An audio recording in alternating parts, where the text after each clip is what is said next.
Hello and welcome again to another edition of Give It a Shot. And today I am reviewing something that is not on this table. Why? Because these 4 fucking DVDs don't work. Now, if you're not familiar with these are Magical Memory DVDs by a company called Cascadia. I don't know much about them, except that they come from Canada, because by God, they rub that in your face. This is primarily public domain DVD videos that have, like, the feature and then a whole bunch of, like, just public domain shorts that they can throw in there. I'm assuming, because I can't access any of these. Before, for those of you who've been with this channel for a while, this particular DVD, The Ice Princess, was something that I wanted to review because it looked like the stuff of nightmares. And turns out the first one that I got, which was this one, didn't work at all. Couldn't access it for shit. So, went out and bought a second one. It doesn't work for shit. But I figured, hey, I got a new DVD ripper. It ought to read these things no problem. Guess what? Nope. Didn't recognize this one. It tried to get this one. I got half of a second on it. That was it. So those two are down. So I figured, well, maybe I should go with one of the other ones that I have. Maybe they will work. Well, interestingly enough, this one, the Rainbow, has some weird, you can't really see it. That's another thing about these DVDs. They're extra shitty. Like, these things are a notch above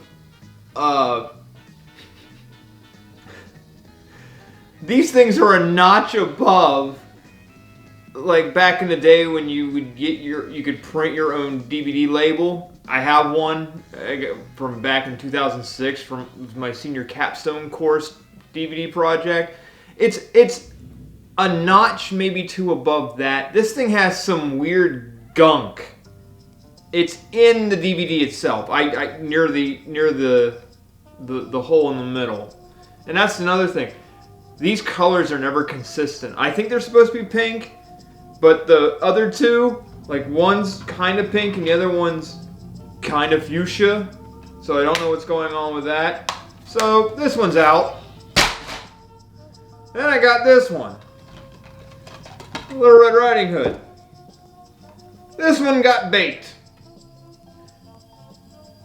I'm gonna get a picture of this because this looks hideous. Straight up hideous. This thing lost a fight. And on top of that, it's cracked. So this thing ain't reading for squat. Any but. Since I can't review those, I decided to review something else. But before I even talk about this, I'm double fisting right now because the agony that I went through just trying to get any of those DVDs to work merits this.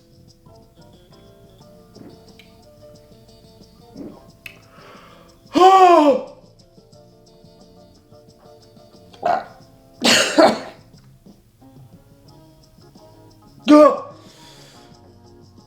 Oh! Woo! So, what I decided to do instead, seeing as how it's now been a couple of weeks removed from it, I decided to go with The Little Mermaid again. But this is from the Reader's Digest Young Families series, so I don't know exactly what that means. Like, is this for, like, families who are under the age of 25? Are we talking like child brides? Like what is this? And I've had this for a while. I believe I got this one at a Goodwill, which usually I don't buy DVDs from Goodwill. At least I haven't in a while. Usually there's a lot of pre-owned, what do they call them? Game exchanges around here, and I can usually find a lot of good stuff. But I figured, well, I don't know if I'd ever be able to review this, because originally I thought maybe it would be a good thing to do Philly film reviews with, but no, because it's only half an hour. And I was like, well, let's see what I can do with this. This is a foreign version of The Little Mermaid. I'm assuming it's definitely made in Europe. I don't know where, though. I'm assuming it's made in Scandinavia. Which, it's fitting. Hans Christian Andersen, Scandinavian as well, at least if I can remember correctly. And this is by far the most, maybe not the most, but the closest interpretation to the original story that you're ever going to find. This does not play down to children much. Almost as much.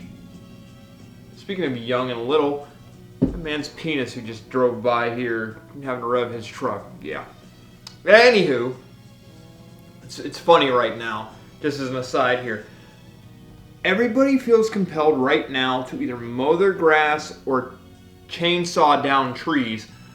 This is horrible, but I'm going to muscle through it. So, anywho, I'm assuming that this is from Scandinavia, and the reason why I'm really saying that is, and this is so telling of how big of a skate geek I am. Okay, in the very beginning of this, there is a live action series section. So I'm assuming this is a series of animated specials that Reader's Digest outsourced. And they have now they're distributing them as their own because at the very beginning of this live action series, these two children who live in a high rise, they look kind of bored and depressed, and I guess their parents are going to go out on a date and they have a babysitter, and it's this crazy guy who comes flying on a bike out of a train. And, well, first of all, that's a tip right there. This is definitely European because, mass transit in this country barely exists. Have you ever been on the MARTA? It's the subway to nowhere. I know better. So, back to reality, or surreality. This guy comes flying out on a bike, and he goes down these steps. And I recognize these steps, and if I can find a photo of it, I'm definitely going to put it up here. And it's going to prove to how much of a skate geek I am. This is the rail and ledge set that John Julio did a fish brain down. I'm pretty damn sure. I mean, to most of you, that doesn't mean anything, and that's fine. But I'm one of these people.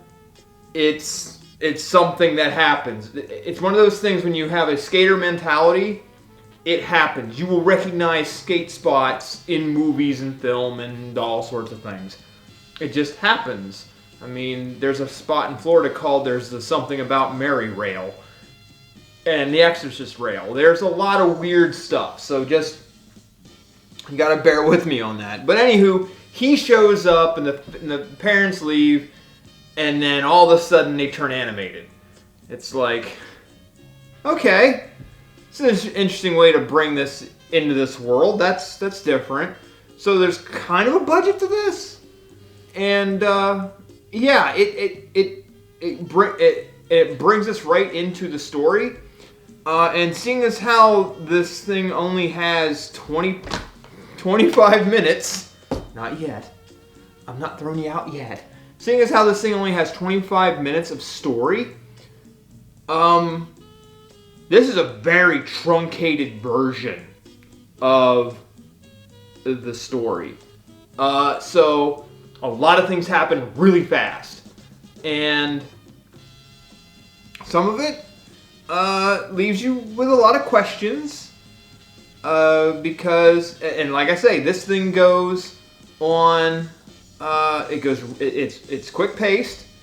It hits a lot of the keynotes, but some of it does leave you with a lot of questions. Like, one of the first things you see, our mermaid has a garden, and it's got the statue of the prince. She adores the prince and all this stuff, and it's like, you don't know how she got it, but she has it, and she's longing for it. And one of the things that they talk about is, the same thing as like what we talked about in the review of the last one, is the going to the surface on her 15th birthday. You're allowed to go up and visit the world above the waves. Oh, it'll be your turn soon. Your 15th birthday isn't too far away now. Except here they have this really weird segment that I don't completely understand. When they get older, or whenever they get a certain age, they get clams attached to their fins, like they're almost like you're piercing the ear or something like that. Like, I don't understand. Like, so, and I'm assuming they're for every 5 years or something like that, because it's like she has 3 on her tail. So it gets a little strange. I don't get it, but it runs the familiar beats. She goes to the surface and she just happens upon the prince's boat. Go figure. Because, I mean, you only got 20 some odd minutes to work with. You got to make this stuff happen. And it's apparently his 18th birthday. He's launching his fireworks and the storm comes and trashes the boat. And one thing I'll say about this prince over other princes that I've seen, he's not a jerk. Or a douche, or like kind of just lost in the sauce. He's well-meaning. A few more inches. Like, he tries to save a sailor, and that's what, when the waves come and crash down on the boat to sink it, I mean, that's what ends up having him sink, and she frees him using one of her clams. She helps that prince to the surface, and just like the other Little Mermaid story, she sucks face. She straight up sucks face. Doesn't really give him too much of a reason, but she does give some poetics as to how I long to see his eyes awake and that he is not dead. And just through a chance of mistaken identity, when he awakes, it's in front of Princess Leia. That's a thing that happens, but they don't really explain what happened to that point. So he goes back to his place, because apparently he was way off course. And then she learns from her, the mermaid learns from her sisters that, oh, he's here, and they take her to that specific place, and she sees that he longs for whoever saved him, and she's like, I must be with him. So she does go see the witch, and unlike the other version, this witch means business. Holy God, does this witch mean business? She goes in, she's like, I know why you're here, because, we only got 20 some odd minutes to work with, so I already know why you're here. This is what I want. And they even include the detail of every time you step, it's going to feel like walking on broken glass. Every dainty footstep you take on land will feel like you're walking on broken glass. Oh, like that was like my first indication that this might be going down the darker road that was originally written with this story. And I'm like, I wonder how far they're going to take this if they're actually talking about it in such a manner like this. So, and she tells, the Sea Witch tells her, hey, I will do this for you, but I want your voice. Okay. And I was not expecting it to go down this way, but it did. She straight up rips her tongue out. Do what you must, for I love him more than my life. Ooh, la-di-da. It's like, holy, like, it just happens so fast, and you're like, holy shit, like, it actually stunned me. I was like, whoa, and then it happened, and then she shoved it in her own mouth. Damn! All the beavers in the colony say, damn, like, wow, that's some shit. So they're not pussyfooting around. So now she's human, and she gets to shore. It's not like how it was in the others where they, turn her down, in the water. She has to drink the potion at sunrise, and then boom, it happens, and they find her right there at the steps, which I was amazed they went that route, and how they found her. And the prince has her around constantly and knows that she can't speak, really appreciates her, and you almost feel like, oh my god, she's going, like, I almost felt like this version was going to do it, and I'm like, no, something stupid's gonna happen, because the prince still had that mistaken identity issue with with the princess and the mermaid. And so, it's not like a malicious thing. He doesn't know, and she can't communicate that verbally with him. And they go, like, they do things like they dance, and he explains that one day he needs to go and deal with what his parents wish, which is to go meet this princess as a possible suitor. He asks her if she would go with him, and she does. And at one point in that segment, he's like, yeah, I don't know, I'm just going to humor this because I really don't want to have to deal with my parents' bullshit. Like, he almost literally says that. And he basically says, you know what, since we're so inseparable, I might as well just marry you. Oh, this is the last time I'm letting Mother and Father do this to me. If they still insist on me taking a wife when we get back, I'm going to ask to marry you. And I'm like, alright. Cool. But she also, at certain points, she gets friend-zoned. Hard. Even though you only speak with your eyes, you have been like a sister to me for some time now. Like when he asks her to go with him to meet the princess, it's like, damn, you just got friend-zoned. But I'm in love with someone else already. And I think you know who. Yes, the princess who saved me from the storm all those years ago. And I felt for her. Like, wow, that sucks. But, they go through it. And when they go to meet this other princess, he realizes she's the one that saved him, even though it wasn't. And they fall in love, and they do get married. And at that point, I'm like, holy shit, they're going to do it. Because, there's no fight at the wedding, nothing. He gets married to her, and that's it. And I'm like, holy shit, this is happening. And sure enough, her sisters show up, and they gave up their hair to give her a knife that she, if you want to break the spell that you don't turn into sea foam, you have to kill the prince. Well, first of all, why don't you just use any old knife? You don't need this special fuck knife, but whatever.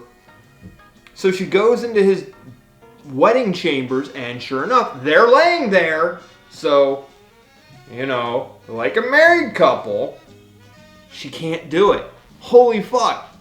So she's just like, nope, my heart will break, and I'm totally fine with that. After her sister's like, come back to us. She jumps in, she starts turning to foam, and I'm like, holy shit, they fucking did it. They fucking did it.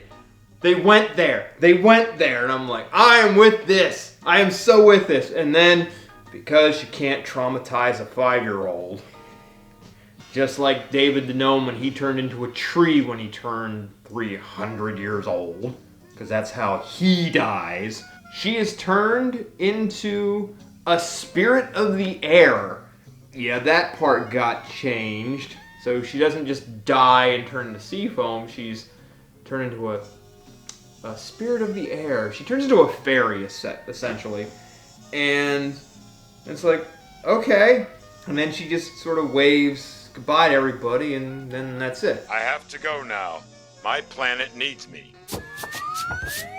I mean, other than a kind of a cop-out ending, but I get it. You're dealing with young children, and you don't want to traumatize them about death.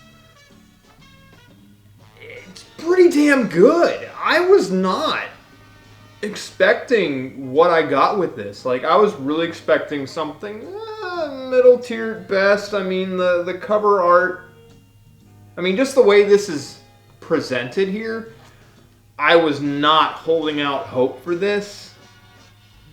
But I got something pretty good out of this. The animation, pretty solid.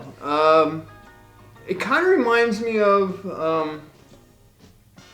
I can't remember the name of them. I want to say The Weekenders, or maybe something even like Code Lyoko. I'm not 100% sure. My early 2000s Saturday morning cartoon stuff is not that good, because I'm not that familiar with it, but it kind of reminded me of that, but it's really solid. It's not cheap in any way, shape, or form. The story, rather truncated, but given your running time, it works. I mean, you still have some kind of, big holes as to how do we get to this point, even though they infer some shit. Like, her voice, like, they do have a segment where she does sing, just sort of as an aside. She asks her grandmother about humans and marrying a human and whatnot, and it fills in some gaps. You could never marry a prince from the land. Men from above the waves find our tales ugly. So it's not also exposition heavy. This is one of those cartoons that does more in its truncated form than like a lot of what Good Time videos did with their, almost twice as long format. So, it's amazing that this, even though it's truncated, does it well. And it's not that bad. The designs, the only thing that really creeped me out was like her mermaid hands.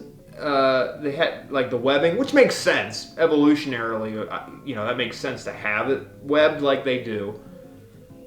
But the story and the animation is pretty good for 26 minutes. And yeah, I really don't have anything horrible to say about this, other than the fact that, although they kind of alluded to it, I'm assuming that the mermaid, was of age by the time the prince got married, because it stated at the beginning that she's 15 when she gets to surface, which, again, just like the last Mermaid movie, it seems like the surface is only 10 feet above them, because when she has some up angle shots of the prince statue, it doesn't seem like it's that far up to the surface, but whatever. Because when she sees him, when she surfaces at 15, he's then just turning 18. So right there, you've already got issues. And then the mere fact that she kisses him after she rescued him. So, I'm assuming that he grew up, you know, it was a couple of years and whatnot until he finally married the other princess, because the other princess, and this is how I think that they kind of alluded that time had passed, like a lot of time had passed, that her studies were complete. My beloved daughter, home at last from her studies. Whatever the hell that means. So, yeah. Overall, pretty solid. I was not expecting this to be as good and as close to the actual story as it got. I mean, I didn't take any shots over it. You know, the Cascadia shit did that, but yeah, this was pretty good. So, if you ever see this version, I'm not saying I recommend it, but I mean, still, not bad. So until next time, kiddies, toodles!